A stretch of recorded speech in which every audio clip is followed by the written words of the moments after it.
More than a decade has passed since Whitney Houston's tragic death in 2012, but the questions surrounding her final days remain louder than ever.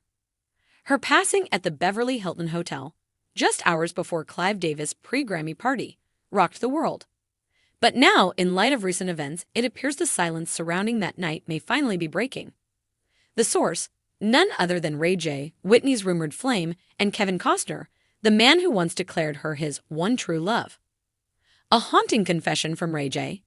In a cryptic and emotional moment caught on video, Ray J can be heard saying, "It's all my fault. Don't let me tell you all of that happened." Many dismissed it at the time as emotional babble, perhaps grief. But others believe he was saying something far more literal. As whispers have grown around his connection to Whitney's death, Ray J has begun to unravel, publicly and perhaps irreversibly. Ray J has been mentioned in legal documents tied to Diddy's current investigations, allegedly as a drug runner. If those allegations hold weight, it makes sense that he could have been Whitney's supplier in her final hours. More concerning, though, are Ray J's recent breakdowns on Twitch and social media, where he announced plans to flee the country and declared, "I'm about to do my final crash out for real." Why would someone who has nothing to hide go into hiding? In that same series of outbursts, Ray J hinted at hush money. "You've been paying me to be quiet. I don't want it no more. I'm about to activate." The man known for his charm and reality TV antics now appears to be a ticking time bomb, driving past ghosts back into the spotlight.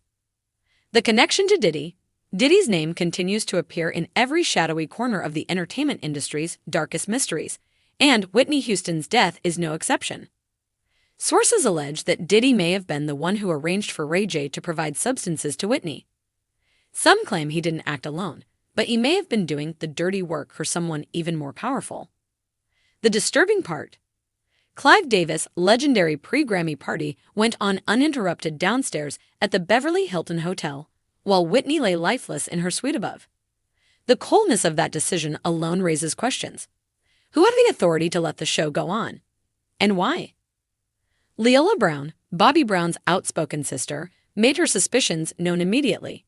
She said, Ray J, who was always smiling and in the spotlight around Whitney, was suddenly hiding his face when the news broke. Why? To her, it was obvious. Ray J had supplied Whitney with a bad bag, a tainted or unusually potent batch of substances. The last man standing, Kevin Costner. While Ray J spirals and the industry braces for more allegations, another figure has quietly reemerged in whispers: Kevin Costner. The Hollywood icon who starred opposite Whitney in The Bodyguard has often spoken about her with reverence, heartbreak, and what some believe is guilt. Their connection was deep. Kevin pushed hard to cast Whitney in The Bodyguard, despite concerns from the studio that she was black and inexperienced. To him, no one else could play Rachel Marin. Their bond went beyond the screen. When Whitney died, Costner released a haunting statement. "I let her down. I should have been there, and I wasn't.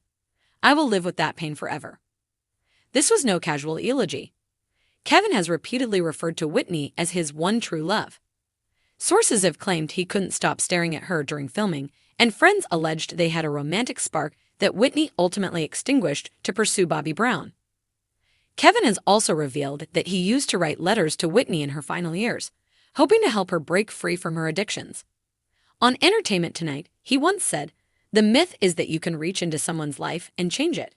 But was he trying to? A family's silent grief and fury. The Houston family, including daughter Bobby Christina, never publicly blamed Ray J, but their actions spoke volumes.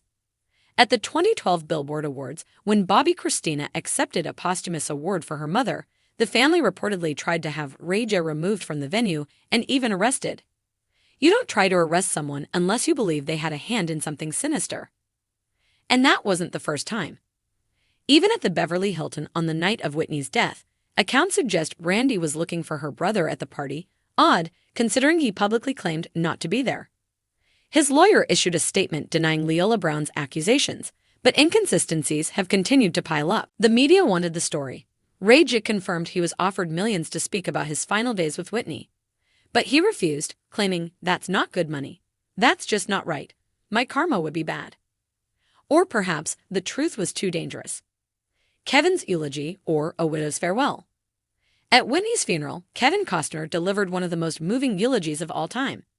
He spoke not just as a friend, but with the pain of a man who had lost someone irreplaceable. Watching the footage, many said he looked like a widower, one who never got his chance to be with the woman he truly loved. He said, "A lot of leading men could have played my part, but you, Whitney, were the only one who could have played Rachel Marin." He ended his eulogy by referencing "I will always love you," adding that he still had it as his ringtone. It wasn't just nostalgia. It was heartbreak of the deepest kind. Sources close to Kevin now say he may be considering telling his side of the story.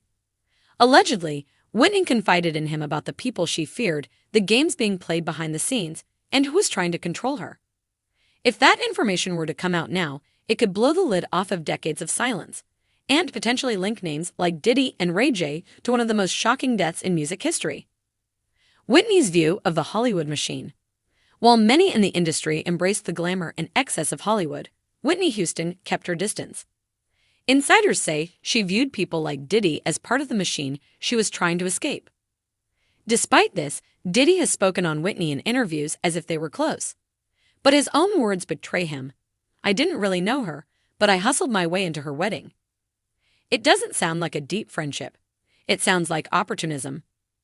Some believe Diddy has used posthumous tributes to cloak his true involvement, much like other powerful figures in the industry.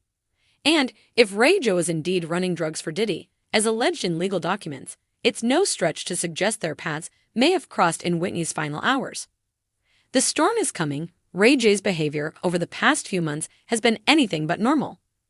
From unhinged live streams to cryptic messages, it's clear something is eating away at him. Guilt? Fear? Both. When someone says they've been paid hush money and are now ready to crash out, the public should take notice. More importantly, someone needs to ask, who paid Ray J to stay silent about Whitney's death, and why? If Kevin Costner truly holds the key to what Whitney shared with him, now is the time to speak.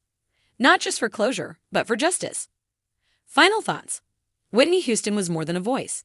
She was a soul, brilliant, flawed, and hunted by the very industry that claimed to love her.